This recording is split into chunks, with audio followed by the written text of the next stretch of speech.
All hail King Woods!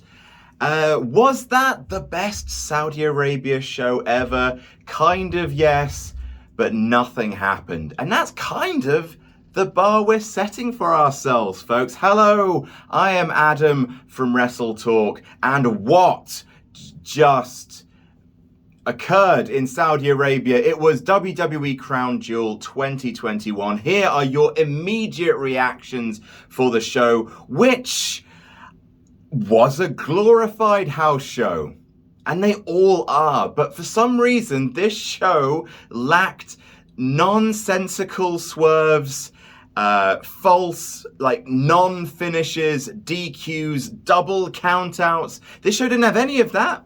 It was a 10-match card, and every single match had a clean finish. Someone went over, and nothing really happened, but nothing bad happened. And I guess that's as good as we can hope for. So we started with our pre-show, the Usos versus the Hurt Business. Usos incredibly over in Saudi Arabia. Probably worth talking about the crowd, actually, to start off with. The crowd were hot throughout the entire show. And goodness gracious me, a hot crowd does make a difference in a show. I mean, look, when we judge the Saudi Arabia shows, to be very clear, we are judging, obviously, the regime, the government in place. We cast far less judgment on the people who live in these cities and who just want to see wrestling. Because there's no doubt this was a stadium, an arena. It wasn't in the normal stadium, it was an arena. It felt a little smaller than usual, but because it was in a smaller place, the fans felt a lot noisier. And we can't deny the fact that that was an arena full of fans who really wanted to see some wrestling. And you know what? That helped. Usos, crazy over, beat the Hurt Business in a fairly sloppy match. It was fine. A couple of missed kicks and knees here or there, but no one's counting. Next up, the match of the night. It was close, actually. There were three matches, I would say, that are in strong contendership for match of the night. This was one of them. A half-hour, almost 40-minute, epic Hell in a Cell match that managed to be a PG Hell in a Cell match, but actually have some really inventive and eye-watering violence at some point. The chain going over the foot and kicking Edge right... Ow. Kicking Edge right in the jaw like that is probably a moment that's actually going to be remembered for a while in terms of Hell in a Cell. I mean, at least Seth Rollins has got another Hell in a Cell match that people can flash back to, because they can't do the Dean Ambrose one or the Fiend one anymore. Really, really good. A lot of kind of plunder, a lot of kind of walking and brawling, but there was some really creative spots. Seth being pushed off the top turnbuckle, hitting the cage wall, falling through a table. Really, really good. Both these guys, this feud has been probably one of the feuds of the year. Their trilogy of matches, a beginning, middle, and end. They didn't feel the need to prolong it for no reason. They just had it end. Edge hitting the curb stomp on Seth, onto a chair. Botched it a little bit, but doesn't matter. Genuinely, yeah, really, really, really good match. Then we went to Mansoor versus Ali. Ali, of course, publicly donating his feet for the show to charity. Good for you, sir. He also came cosplaying as his best Disney villain with his eyeliner. I mean, it's an all handsome boys match, this. Mansoor's getting really better in the ring. I thought this was fine. I thought they struggled in a little bit of a death spot after Edge versus Seth Rollins, but I thought, well, obviously the crowd was super into Mansoor, and yeah, it were fine. Mansoor wins, and then out came a karate man that I don't know, and I'll be honest that I don't know, but everyone else did, and everyone else seems to be having a good time. So good for that. Good, fine. I don't begrudge people having a good time. I hate these shows, but it's not for me to just say, oh, screw everyone in that building. So fine, they had a good time. What was next? The Queen's Crown tournament, I want to say. Maybe it was RK Bro. Queen's Crown. Let's go for Queen's Crown. No, it was RK Bro. RK Bro versus AJ and Almas. Fine. There were camels, and Matt Riddle rode a camel. and Randy Orton and him had a fun little thing. Orton hit the RKO and he got the floating bro. Omos got in the ring for a bit, wasn't particularly good. Vice grip, like the more and more comparisons are being made to the Great Khali. And then, yeah, RK Bros won. Of course they did. Queen's Crown Tournament, a short match, as we expected. And Zelina Vega is now queen after a really decent Code Red.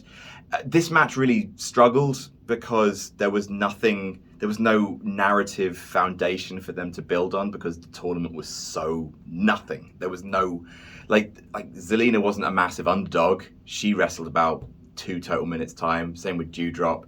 So like no one had a story going into this match. They tried to cobble one together on the fly with Dewdrop being like, I'm tall and you're small, to kind of feed into Zelina eventually getting the victory. But no, there was nothing really to latch onto. So the crowd didn't really care. I didn't really either, but good for Zelina Vega. And good for Dewdrop as well, why not? What was next? What was next? Let's go with Goldberg versus Bobby Lashley. I mean, it's probably the best use of Goldberg you can do at this point, short of, I don't know, putting stars over. Goldberg was always going to win here. He's from the past. People like the past because they were younger then. Goldberg won. It was a shortcut riddled match because Goldberg can't do a technical match anymore if he ever could. Jackhammer. He hit the jackhammer, to be fair. Wasn't expecting that. Didn't go for the pin. Took off his glove for no reason. Spear through the barricade. Hurt Business came out to be humiliated again. Thanks, Cedric and Shelton. And then a spear off the ramp through 2 tables, which didn't kill Bobby Lashley. Unless it did, and he's a zombie now because he got up and walked away. So, yeah, good for him. I'm going to say that it was the WWE Championship match next, even though it might not have been. I really like this match. It was just 2 babyface hosses going hell for leather. And I really thought they were going to do a Saudi thing of just ending it with a double countout or a DQ finish. They didn't do that. They did not do that. Instead, just a highly athletic, quick, nimble as balls match between 2 really strong guys who can really go. Both of them way more athletic than you think they're going to be. Not a lot of story there. Just they replaced the story with sheer athleticism, and I dug it. I really did. I thought this has been Biggie's best showing since becoming WWE champion. I like the fact he didn't just sell for the entire match, which obviously is probably due to the fact they're both baby faces. So it's not clear whether or not they're going to kind of just keep booking Biggie as this kind of baby face in peril until he hits his 5 moves of doom and his rubbish finisher. And I hate to say it, but the big ending is a rubbish finisher. But no, I really dug it. Well done, Drew. You've earned your match with Roman. Off you go, lad. Finn Balor versus Xavier Woods. And really, the only thing that happened on this show. I can imagine a lot of people being very uncharitable to this show. And I am too. I hate the stink of these shows. I really do. In isolation, this show was one of the better shows that WWE has done this year. Because it was just a match, top to bottom, filled with good performers. In some cases, given time to go, working towards definitive finishes of matches. Wrestling's not that hard. So in that case, this show over-delivered. But in terms of narrative, not much happened. This is the only thing of any consequence on this match. It's a glorified house show, but we're talking about it because we raised £5,000 for charity for this show. So here are your immediate reactions. Xavier Woods is King of the Ring. Good for him. No ifs, ands, or buts. I wish it didn't happen in Saudi Arabia, but really good for him. He really wanted it. Genuinely has wanted it for years, and now he's got it, and that's wonderful. They could have not done it. Finn Balor, I don't think, really showed up to the match.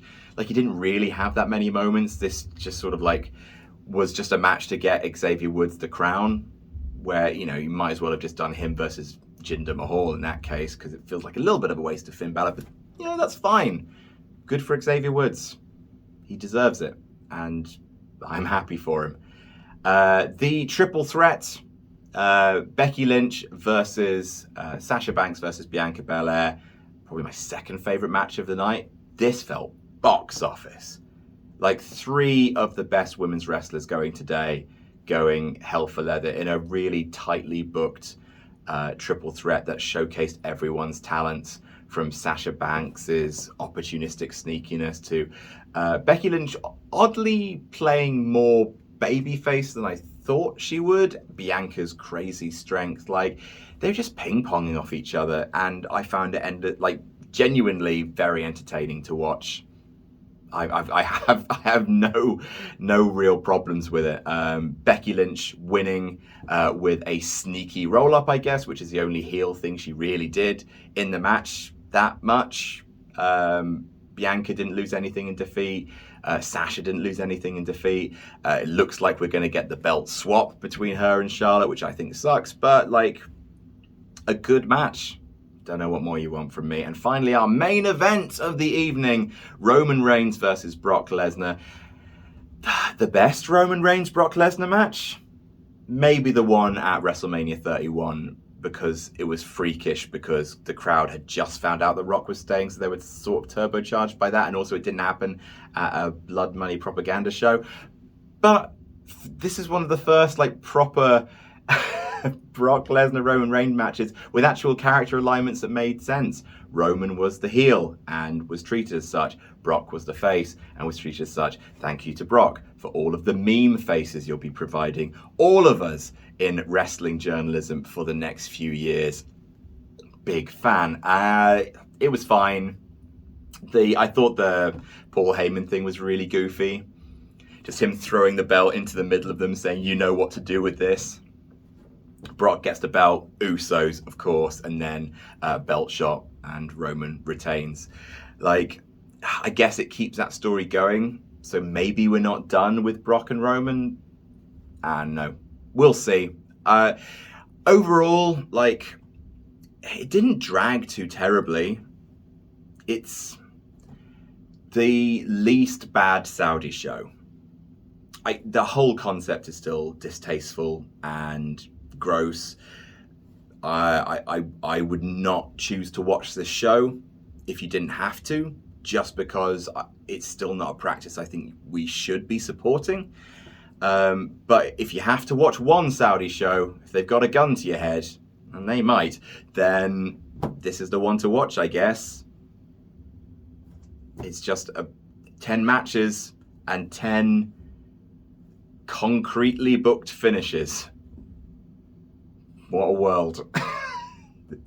That's our baseline, folks. No DQs, no countouts. All right, bye. Those are your immediate thoughts of what just occurred at Crown Jewel 2021.